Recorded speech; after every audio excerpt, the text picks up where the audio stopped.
Doctor Videshwar पाठक ने 1970 में पहला सुलभ शौचालय बनाया गांधी मैदान पटना के दक्षिण की ओर। लालू जी का टाइम आया था, इन्होंने कहा साहब सुलभ उलभ हटाओ यहाँ से। जीवन में किसी को उन्होंने नो नहीं कहा, जो याचना किया उसको उन्होंने दिया। जिस तरह से वो खाते हैं, जितने भी आपको डैमेज होगी और जितना भी गड़बड़ होगा सबकी मैं भरपाई करूंगा। और जहाँ गए हैं स्वर्ग में, शायद वहां भी कुछ नया ही करेंगे। रिवॉच में आपका स्वागत है। मैं हूं नज़ीर अख्तर खान और जैसे कि आप जानते हैं कि डॉक्टर विदेश्वर पाठक जी का देहांत हो चुका है और वो अभी दुनिया में नहीं रहे। उन्होंने देश के लिए और हम सब के लिए बहुत प्रेरणा स्रोत थे और बहुत सारा ऐसा काम किया था और बहुत सारे उनकी ज़िंदगी के छुए अनछुए पहलू हो शायद आप जानते भी होंगे और बहुत से लोग शायद उन चीज़ों को नहीं जानते होंगे। इसलिए बात करने के लिए आज हमारे साथ मौजूद है डॉक्टर अजय कुमार। जैसे मैंने कहा कि बहुत दुखद बात है कि विदेश्वर पाठक जी अभी दुनिया में नहीं रहे। ऐसा है कि डॉक्टर विदेश्वर पाठक जो सुलभ के संस्थापक थे और उन्होंने जीवन में हमेशा सभी चीज़ों को सुलभ बनाया। कठिन से कठिन परिस्थितियों में भी उसको कैसे सुलभ बनाया जा सकता है, ये डॉक्टर विदेश्वर पाठक से सीखने की जरूरत थी। मैं बहुत मर्माहत हूँ क्योंकि मेरे और उनके संबंध करीब करीब 1990 के अराउंड बहुत ज़्यादा हुए और काफ़ी लंबे समय तक मैं उनके बहुत ही नज़दीक संपर्क में रहा। पिछले कुछ वर्षों से जब मैं भी अति व्यस्त हो गया और पाठक जी अपने सुलभ जो उनका कॉम्प्लेक्स है पालम में, एक यूनिक कॉम्प्लेक्स है जहाँ उन्होंने first toilet museum of the world स्थापित किया। उतना यूनिक, मतलब देखने, you can see to believe कि कैसे उन्होंने उसको क्रिएट किया। तो वहीं रहने लगे थे। स्वास्थ्य भी इधर बहुत अच्छा उनका नहीं रहता था, लेकिन काम बहुत ज़्यादा करते थे। आदरणीय प्रधानमंत्री जी के साथ कंधे पर कंधा मिला के वर्चुअली वो इधर स्वच्छ भारत अभियान में लगे रहते थे। और एक नया उन्होंने शुरू किया था विधवाओं का रिहैबिलिटेशन, जो कि उन्होंने बनारस और मथुरा में शुरू किया था और बहुत ही बढ़िया काम मैंने जाकर खुद देखा था, हो रहा था। और जिसको कहते हैं अनवरत काम करने वाले व्यक्ति थे। मुझे आज इतनी बातें उनके बारे में याद आ रही हैं कि क्या बताऊं। एक एक पल उनके साथ बिताए हुए मुझे जगह जगह की याद है, लेकिन कुछ चीज़ें मैं बताना चाहता हूं जो शायद लोग नहीं जानते।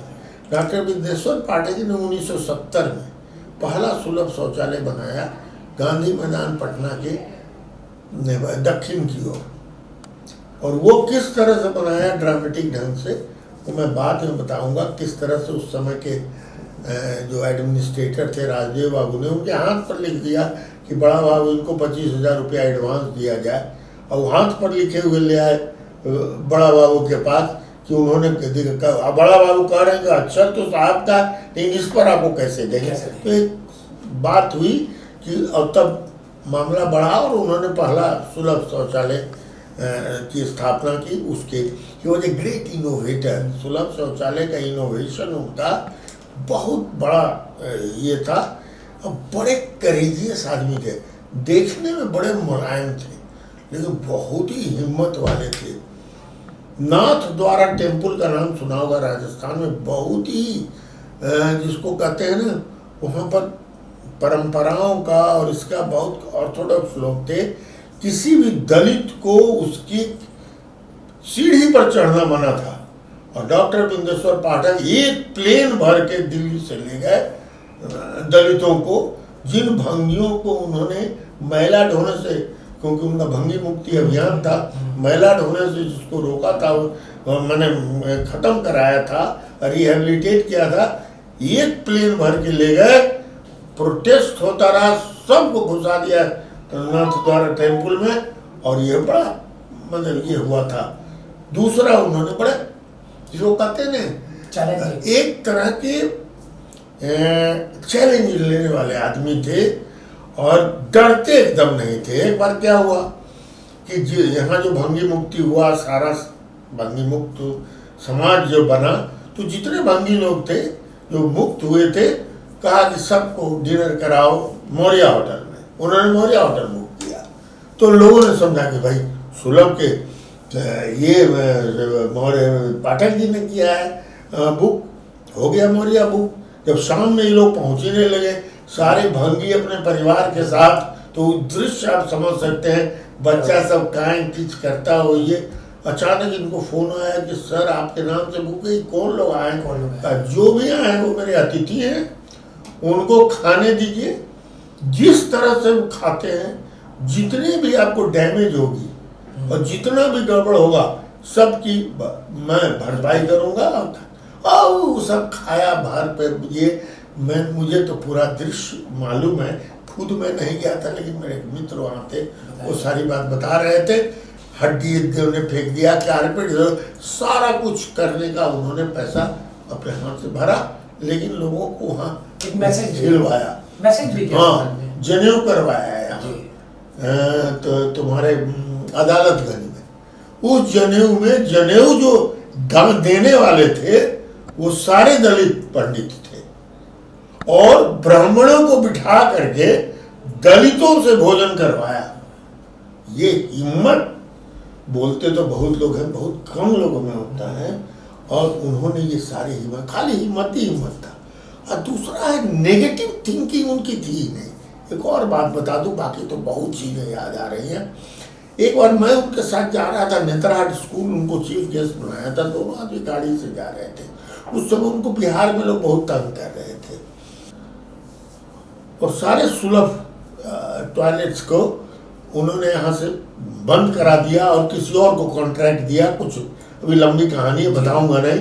पाठक जी ने सिर्फ कहा कि गांधी मैदान के साउथ का जो है, चाहे जितना भी बीडिंग करना पड़े मैं वो करने को तैयार हूँ, उसको मैं नहीं छोड़ूंगा।